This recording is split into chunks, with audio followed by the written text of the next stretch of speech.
This episode is brought to you by Polestar. There's only one true way to experience the all-electric luxury SUV Polestar 3, and that's to take a test drive.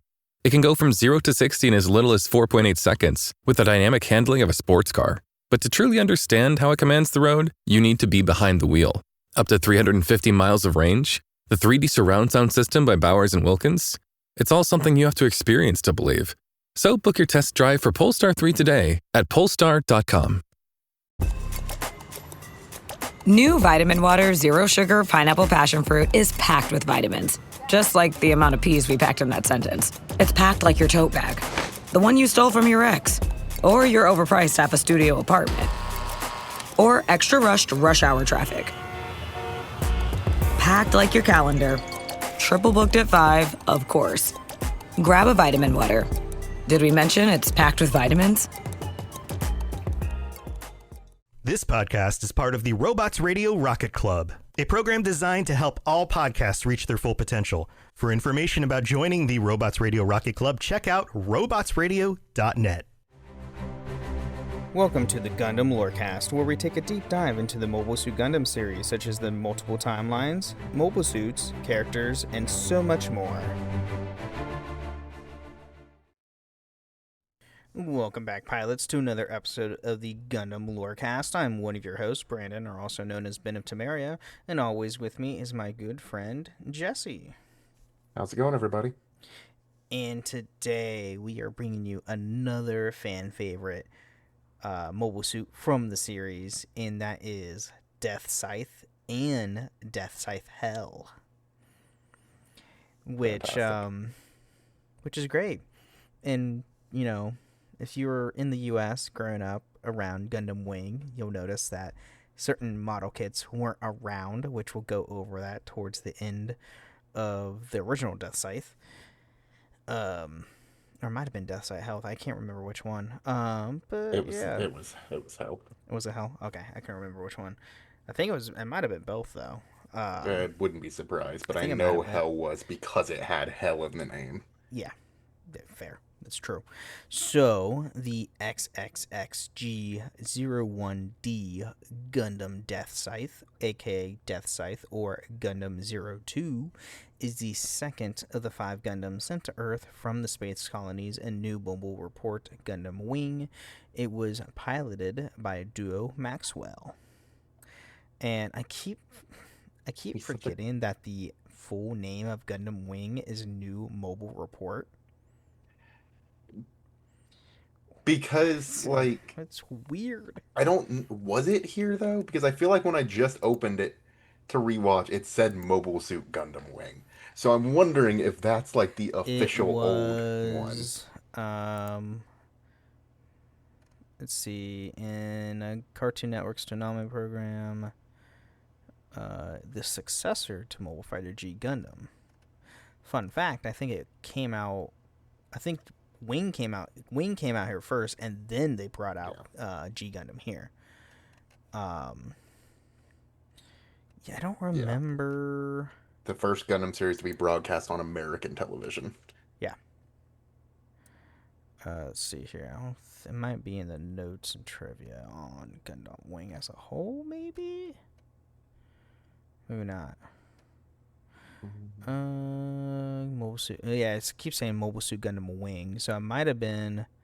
Yeah, Mobile Suit Gundam Wing was the first ever Gundam anime to broadcast. That's in Indonesia. It said at the very top that it was. Yeah, it's. I think only in Japan it's references New Mobile Report. But I think it goes by both. It's weird. I don't know. Yeah, whatever. It's anyway. A weird one. Getting into the technology and combat characteristics, the Gundam Deathscythe was the masterpiece of Professor G.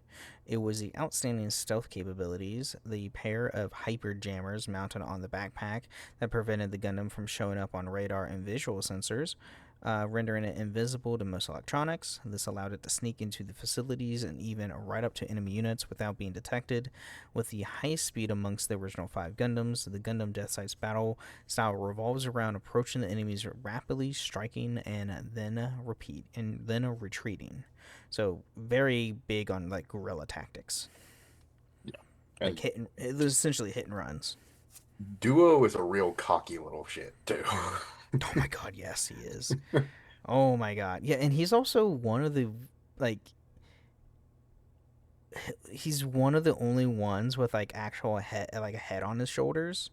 Yeah, That's not I all like about Duo. like, hey, I'm gonna kill myself. He's not a On psychopath. He yeah, doesn't no, have severe mental. He has child soldier mental health issues, but not to the level of he's all the not other ones. no to where I'm going to self destruct. He's like, yeah, no, I'm not doing that. I'm not offing myself. He also like Um, really cares about his suit. yeah, that and like other people actually cares Yeah, about other people too, which is something you don't really see in the other pilots. or Well, in you a do see lot in of Gundam series. you do see it in what's Sandrock's pilot? I can't remember his No, name. Off the top of my head. Quattro. Quattro. Is it? Yeah, Yeah, Quattro. He cares for people. yeah, And because then they're all Duo. numbers. Yeah. Oh, that's right. I forgot. Yeah, Hero's a not. lot of characters are not just the five. Like a lot of the characters are like numbers in different languages or variations of numbers in The different heck is Hero? languages. Lone. Lone. Okay. Well, I don't anyway. remember language, So, but yeah. the Deathscythe's primary weapon was the namesake Beam Scythe. The power and reach of this scythe enabled to destroy most single and sometimes multiple targets in one sweep. The Deathscythe can also carry a Buster Shield in its left arm, which doubled as a launchable scissor katar. Rounding out an arsenal was a set of head-mounted Vulcan guns and a collar-mounted machine cannons. The suddenness of which the sinister-looking Gundam arrives, its invisibility on the sensors, and the speed of the ferocity of its attacks all strike great fear in its enemies, befitting for its grim Reaper visage. Oh yeah, It is a cool one. yeah, it's great. I think it's awesome. Deathscythe is probably one of my favorites from Wing specifically. Yeah, that's fair. So, moving into the armaments, we have obviously the Vulcan gun, which is a pair of shell-firing armament built in the head, low offensive power, only used to restrict enemy movements and lay down a wall of suppressive fire due to their rapid-fire capability. We have the machine cannon, a pair of shell-firing weapon mounted in the clavis, capable of dealing significant damage to a lightly armed mobile suits. Yeah, the shoulder ones, Shoulders, essentially. yeah. Yeah, because We have the beam scythe, so this is awesome.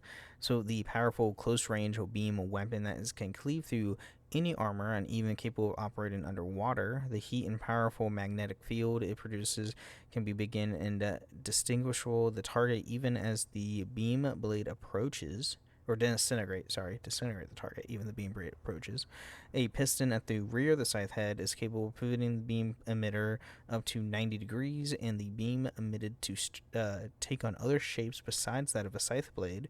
Also, the beam scythe is stored in a retractable form, so that in the suit's rear skirt. So this is also cool because when you first see it underwater, like the Leos they were using underwater or whatever mobile suits they were underwater is like it can use beam weapons underwater. I'm freaking out. yeah. They were like we're dying. That's it. We're And then dead. they do. And they do. Then we have the Buster Shield, which is in addition to its defensive capabilities. The Buster Shield can also use as a close-range weapon. The beam blade can be emitted from the Buster Shield after the physical blades at the front split apart. The shield itself can even launch towards the target thanks to the thrusters at its rear, which is pretty cool. Yeah, it's pretty sick. And then I think he can retract it back, if I'm not mistaken. Can he? I believe so, but I don't remember because I know it has a thruster, but I don't remember if it has a cable. Okay. You know what? And you might not. I don't remember. Then next we have the cannon. So a long barrel shell firing cannon that is held over the shoulder. When used, Deathscythe uses the cannon for artillery bombardment from a stolen Oz jet transport as it assisted the Magnetic Corps of fending off the invading Oz forces, buying time for the townsfolk to escape. So, yeah. There's some of his caring about people right there. Yep, right there. Boom. Now we have these special equipment and features. So we have the Hyper Jammer. So this is the nozzle protruding from the backpack, scattered jamming particles, which scramble the enemy's radar and cameras. Gundam Deathscythe itself is not affected by the jamming particles, which, would make sense, because if it was affected, it would defeat the entire purpose of that. Yeah.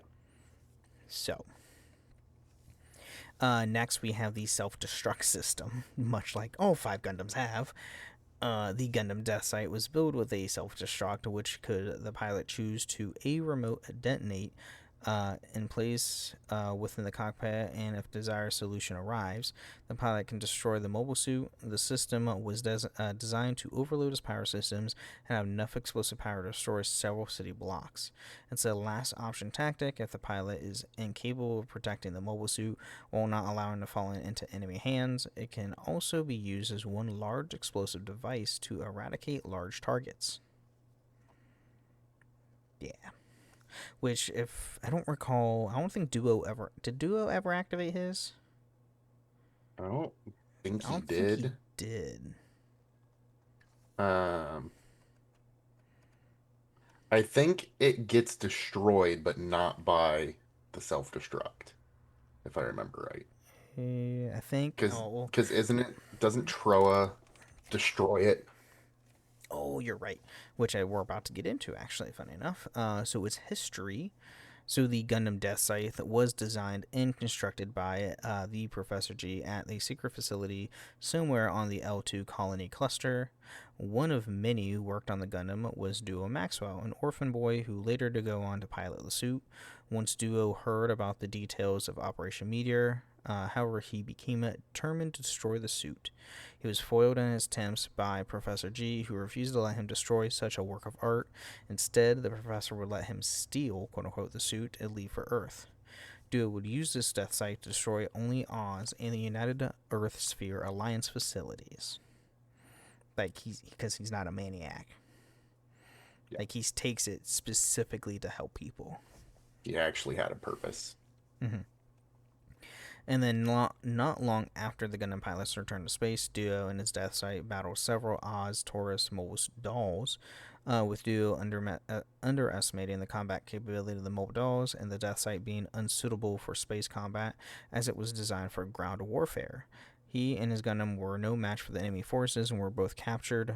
Oz then used the damaged Deathscythe as a target in a training mission when Troa Barton, who is disguising as an Oz mobile suit pilot, destroyed the Gundam with very little hesitation using a beam cannon.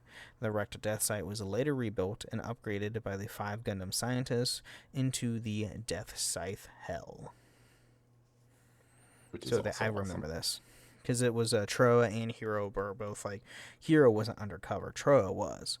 But they were both in the newer mobile suits they were designing and destroyed Deathscythe. And Duo watched it and cried. I was like, oh my gosh, because it's his friend.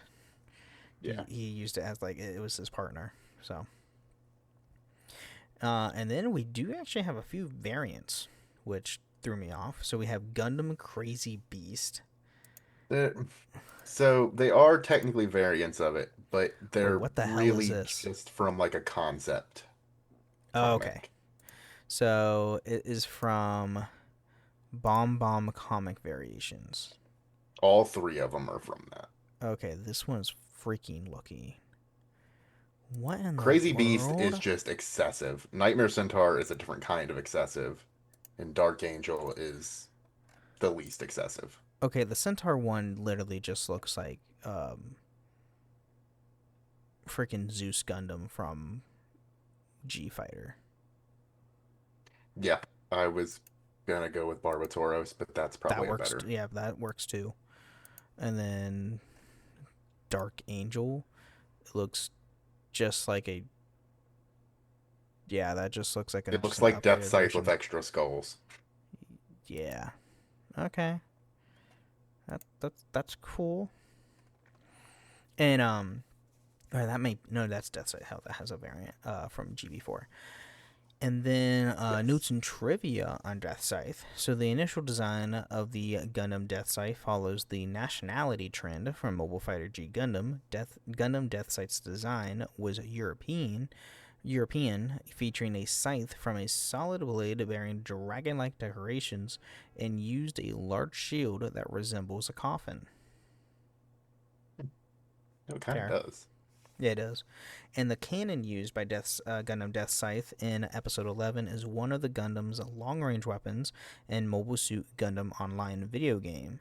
This weapon resembles the cannon used by Oz's Trigos. The game also marked the video game debut of this cannon as a weapon for Deathscythe. So I've never heard of Mobile Suit Gundam Online. I think I've heard of it, but I feel like it got shut down quite a while ago. You wanna guess when it ended? Is it like 2019? So it came out in 2012. Guess when it ended? Did it also end in 2012? 2022. Huh. I mean, that's a pretty good run. Three years ago. What in the world? So Gundam Online is a player could create their own customizable avatar and play a mobile suit pilot, joining one of the game's two factions. Up to 104 players could battle in a huge 52 versus 52 multiplayer skirmishes. Mobile suits are divided into assault, heavy, support, artillery, or sniper roles. Each mobile suit also has a cost associated with it between 200 and 400 points, with more powerful mobile suits have a higher cost. Originally, the game focused on mobile suit combat from the time of the 1 Year War, with each subsequent updates gradually adding more mobile suits and technology from the later stages of the war. In 2014, the game would expand beyond the 1 Year War, and they would gradually be adding more mobile suits from later in the Universal Century over the years. Teams were originally divided into Federation and Xeon, but in 2019, for the 7-year anniversary, the game was expanded into other Gundam timelines, and the teams were reconstructed into Order and Rebellion. What? That sounds awesome. Why the frick did we not get this? You know what? I want to GB Gundam Operations 2 is great. But 52 versus 52 mobile suit right. combat? That's the selling point for me. 100-person combat? Come on. What the That'd be heck? so fun. 100 mobile suits? That sounds chaotic. And there's so many. They have mobile suits all the way up to... Let's see here. What is the most recent timeline? I see Iron-Blooded Orphans on here. Shoot, we have Dynasty Warriors, for crying out loud. I'm seeing, Iron-Blooded Orphans, Stardust Memory, Gundam Wing, Crossbone. I'm kind of mad that we didn't get this. Astray. Not gonna lie. Yeah, I'm a little upset about this one. A lot of Unicorn. Let's see what else is in here. God, there's a lot. Hathaway's Flash with the Penelope, which was in the 20s, is when that came out. So, yeah, they were adding up to the newer stuff. Literally, nothing from the Build series, obviously, but they literally had everything before Witcher Mercury. Yeah, that's crazy. What? I feel like we got freaking screwed, man. And there was a bunch of different maps, too. They had a bunch of things from Crossbone, too. Oh, my God. A lot of Mobile Suit Gundam maps. 6. Stardust Memory. They had maps from other Mobile Suit timelines. What the heck? Yeah, we got gypped on this. Anyway... with that being said, let's get into a mid-break where we don't have to think about us getting gypped by by Bandai Namco, and we'll be right back. This message is sponsored by Greenlight. With school out, summer is the perfect time to teach our kids real-world money skills they'll use forever. Greenlight is a debit card and the #1 family finance and safety app used by millions of families, helping kids learn how to save, invest, and spend wisely. Parents can send their kids money and track their spending and saving, while kids build money confidence and skills in fun ways. Start your risk-free Greenlight trial today at greenlight.com/Spotify. That's greenlight.com/Spotify. Meta AI is the personal AI to help you with whatever you need. Plus, it meets you where you are. Not only is Meta AI now an app, but it's also on the apps you already know and love: Facebook, Instagram, WhatsApp, and Messenger. Plus the Ray-Ban Meta glasses. It's easy to access wherever you are. So whether you're talking or texting, Meta AI is convenient to use throughout your day. Experience our newest AI that's tailored to you by downloading the Meta AI app. Try the Meta AI app today on the Apple App Store and Google Play. It's a Gundam! Alright, welcome to the Middle Show. We're talking about everything podcast. Has nothing to do with the lore of Gundam. Here we want to thank all our amazing listeners. Thank you so much for supporting the show. And if you too want to support the show, you can go to patreon.com/GundamLoreCast, where you can get ad-free episodes or even join us once a month on the show itself. You can also leave us ratings, reviews on Apple and Spotify. Leave a 5-star review on Apple with some words or a nice Spotify comment or read it out loud next time on the show, which we don't have any this week, but that's all right. And then we do have, you can also find us on a few different Discord servers, the Robots Radio Discord at robotsradio.net, as well as my own Discord server, the Abandoned Friends Podcasting Discord, where you can find this show and all the other shows that I host, which are the Holocron History, Star Wars Canon vs. Legends, the Final Fantasy Lorecast, the Wizarding World Lorecast, and the Witcher Lorecast. So go check all that out. It's all great stuff, all great fun. And other than that, we had some news. So if anybody's a Final Fantasy fan, which, if I do Final Fantasy podcasts, obviously I am.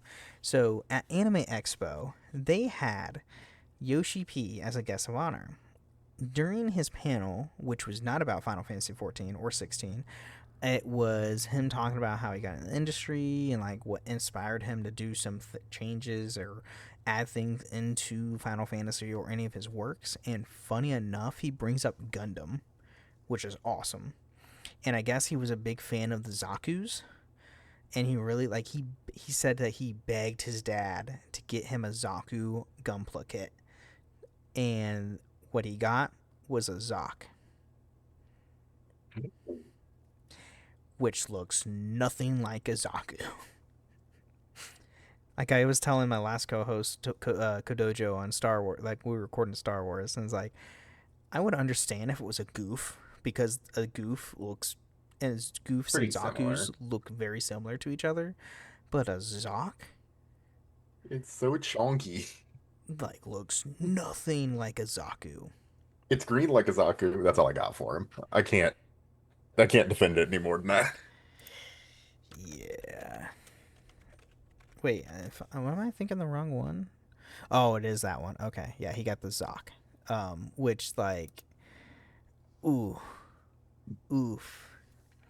And then, speaking of Final Fantasy XIV, have you heard of the critically acclaimed MMORPG Final Fantasy XIV with the expanded free trial, which could let you play through the entirety of Realm Reborn and the award-winning Heavensward and Stormblood expansions up to level 70 for a free and no restrictions on gameplay?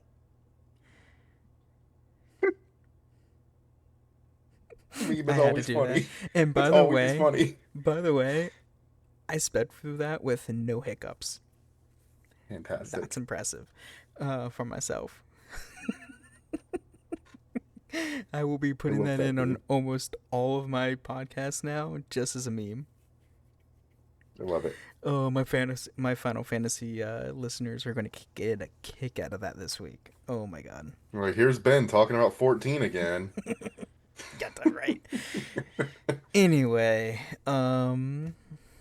do we have any other news that you want to talk about, or no?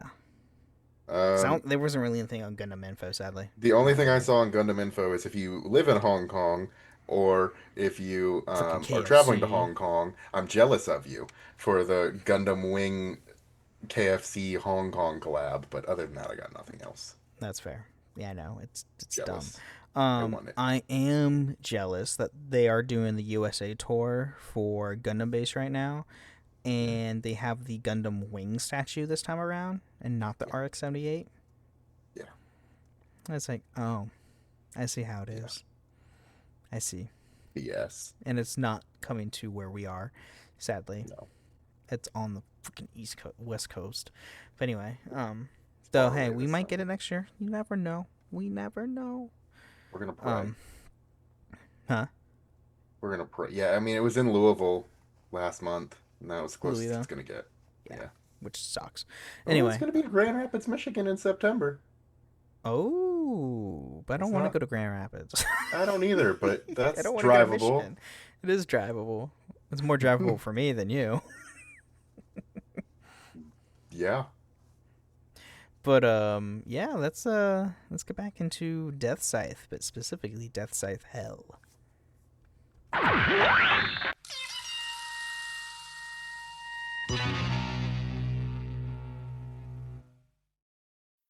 Hey business owners, we know you know the importance of maximizing every dollar. With the Delta SkyMiles Reserve Business American Express card, you can make your expenses work just as hard as you. From afternoon coffee runs to stocking office supplies and even team dinners, you can earn miles on all your business expenses. Plus, you can earn 110,000 bonus miles for a limited time through July 16th. The Delta SkyMiles Reserve Business Card. If you travel, you know. Minimum spending requirements and terms apply. Offer ends 7/16/25. This episode is brought to you by Pluto TV. Summer of cinema is here, and Pluto TV is exploding with thousands of free movies. Feel the explosive action all summer long with movies like Gladiator, Beverly Hills Cop, Mission Impossible Ghost Protocol, Good Burger, Stealth, Four Brothers, and Star Trek. Bring the action with you and stream for free on all your favorite devices. Pluto TV. Stream now, pay never. Stream now at pluto.tv. All right, now that we're back, we are now getting into the XXXG-01D2 Gundam Deathscythe Hell, aka Deathscythe Hell or Gundam 02, because Oz just kept the same thing with it. So it is the upgraded version of the Deathscythe, is in a Gundam Wing, and is also piloted again by Duo Maxwell, which, makes sense. So moving to its technology and combat characteristics, the upgraded version of the Gundam Deathscythe that was destroyed by Oz, the Deathscythe Hell was better adapted for space combat, like its predecessor. The Deathscythe Hell specialized in stealth and close combat. The new active cloak mounted on the shoulders improved the suit's defense. When closed, they can withstand multiple beam shots from Oz's Oz-02MD Virgo, which is pretty cool, not gonna lie. Yeah, it's cool. Furthermore, it also allows the suit to become invisible. When open, the active cloak enhances the Gundam's mobility. One of Duo Maxwell's favorite strategies is to use the Gundam's enhanced cyberjammers and its invisibility to sneak up close to enemy targets and catch them unawares. This tactic is usually good for taking out at least one or two enemy units, after which Duo is uncloaked the Gundam. It's usually super terrifying when he just appears behind someone with a scythe. And just shink. Yeah. Like a Grim Reaper. It's awesome. Yup.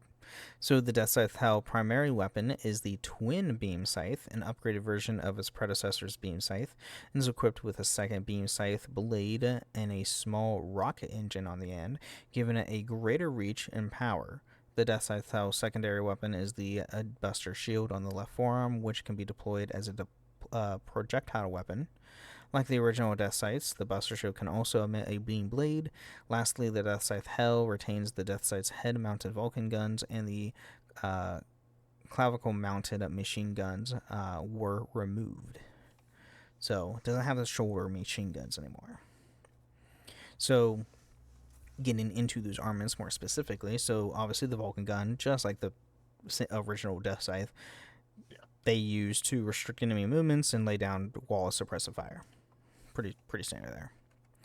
The Twin Beam Scythe, so as implied by its name, the Twin Beam Scythe has an extra beam emitter compared to the original Deathscythe's Beam Scythe. It also has the rocket thruster to give an extra momentum in use, effectively quadrupling the power of the original Scythe. When not in use, the weapon is stored on the back skirt with its handled or retracted. So it's just, 4 times as powerful. Pretty awesome. And then we have the Buster Shield. So this is an improved version of the original Buster Shield. Has a coffin-like motif on the exterior and 2 thrusters on the back of the original, with higher output. The beam blade emitted from the blades at the front split apart is also more powerful. The launched Buster Shield was even able to cancel out a blast from the Wing Zero's twin Buster rifle, which is impressive because that thing's like a nuke. That's crazy. Yeah, that thing destroys just about everything in its path. I mean, it destroys a freaking colony, for crying out loud. Yeah. With super ease. Now moving into the special equipment and features. So we have the Active Cloak. So the Active Cloak consists of 4 large and movable armor plates attached to the top of the shoulder, 2 on each side, and is equipped with 4 field generators. These field generators function similarly to the Mercurius's planet's fenders and is used when the Active Cloak is closed. The force field generated is strong enough to block shots from the Viet or Virgo's beam cannons, and the Active Cloak itself is also coated with an anti-beam coating. The Active Cloak also allows the Deathscythe to turn invisible when closed and can function as wings when opened, enhancing the suit's mobility. Yeah, because makes it a little more usable in space. Yeah, because Deathscythe was not usable at all. Mm-mm. Next, we have the Hyper Jammer. So the nozzles protruding from the backpack scatter jamming particles, just like the original Deathscythe, and scramble the enemy's radar and cameras. Features twice the jamming power than the original Deathscythe, though. So it's twice as powerful with the jamming, which is nice. Next, we have the self-destruct system, again, because professors love putting that in their mobile suits. Yeah. The Deathscythe hull was built to self-destruct should the pilot choose to. A remote detonator is placed within the cockpit and a dire situation arise. This pilot can destroy the mobile suit. The system is designed to overload the power system and has enough explosive power to destroy several suit blocks, blah, blah, blah, blah. Just like the original Deathscythe, because those professors are insane. I mean, yeah, look at most of them. Extremely. Now getting into its history. So, after the Deathscythe, Gundam Deathscythe was captured and destroyed by Oz forces in AC-195, its remains were taken to Oz's lunar base in the Mobile Suit Factory for storage. The 5 scientists who had built the Gundams plaguing Oz were also at the lunar base, captured and forced to develop new mobile suits and technology to secure Oz's rule over Earth and the space colonies. Despite their apparent cooperation, however, the scientists had also begun rebuilding the Deathscythe in secret, preparing for the day when captured Gundam pilot Duo Maxwell could return to the battlefield. Yeah. And become a menace again. Yup. That opportunity came when the Rumfeller Foundation, the political force behind Oz, became split over a number of issues, and the Trees faction of Oz attacked the lunar base, in which the same at that time was still under the control of Rumfeller loyalists. During the chaos, Duo managed to escape, taking his upgraded Gundam Deathscythe Hell to continue fighting on his own. At that time, the Deathscythe Hell was only 70% completed. Duo would later complete the suit on his own, bring it up to full combat potential. Using his new Gundam, Duo continued to fight against the militaristic Rumfeller Foundation and the radical civilian White Fang rebels. Yeah. It's great. Deathscythe was pretty awesome. I got the EX version in the newest drop in SD Gundam Generations, which is great. Is it still the newest? Didn't they do another one? No, that was the last one. The new one is the High New Gundam. That's what it is. Yeah. That's the new one. No, that was the last one I got. I got Deathscythe Hell to drop twice. You son of a biscuit eater. I mean, it's not as crazy as the 3 that somebody posted in the Discord or no, we have some of our listeners who post in our Discord about what they get, and I'm like, how the heck do you guys get 3 UR pool, 4 UR pools? 4 URs, 2 of the in same one pool? Yeah. That's crazy. Why don't I have Deathscythe, Sinaju, and that looks like it's one of the seed ones. I can't tell which. I'm still missing. They got 2 of the one that's the seed one. Is it Justice or is it I don't think it's Justice. Freedom? It looks maybe Freedom. If it's a UR, it's probably Freedom or Justice, one of the two. Because of the only... I don't know. Well, anyway. So now we do have notes and trivia. So when the Gundam Wing series of 1/144th scale and 1/100th scale model kits were released in toy stores in America, the Deathscythe Hell name led to controversy due to the religious themes and profane nature. In most cases, the Deathscythe Hell model kits were not sold at Toys R Us stores.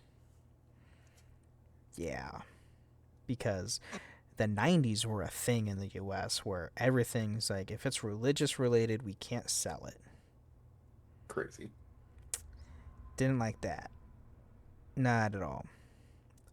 I mean, they tried to ban Pokemon for crying out loud as satanic. Like, really? Yeah. Like that? No.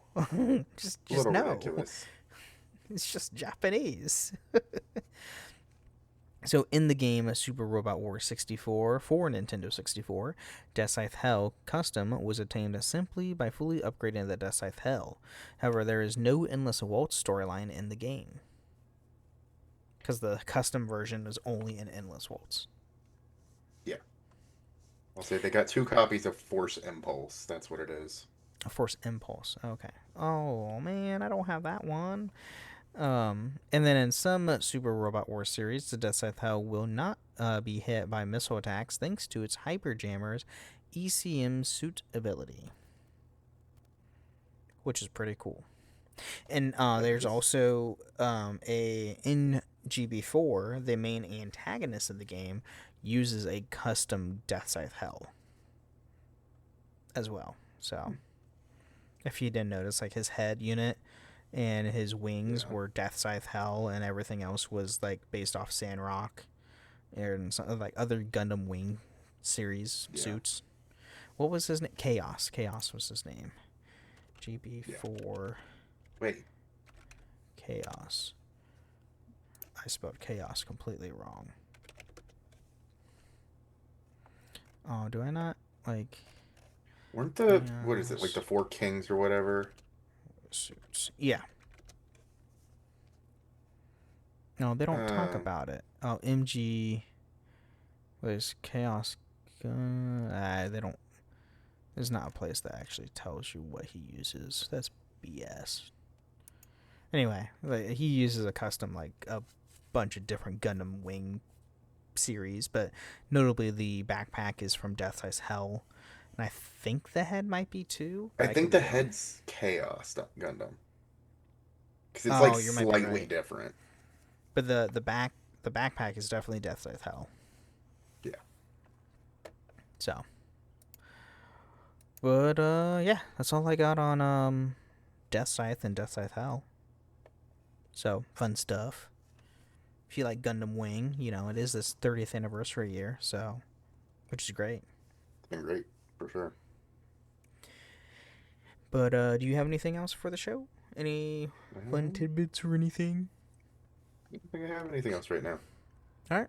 Well, if you haven't watched Gundam Wing, go do it. Yeah, it's on Hulu. And Netflix, or it's on Hulu and Crunchyroll, so go watch it. Yes.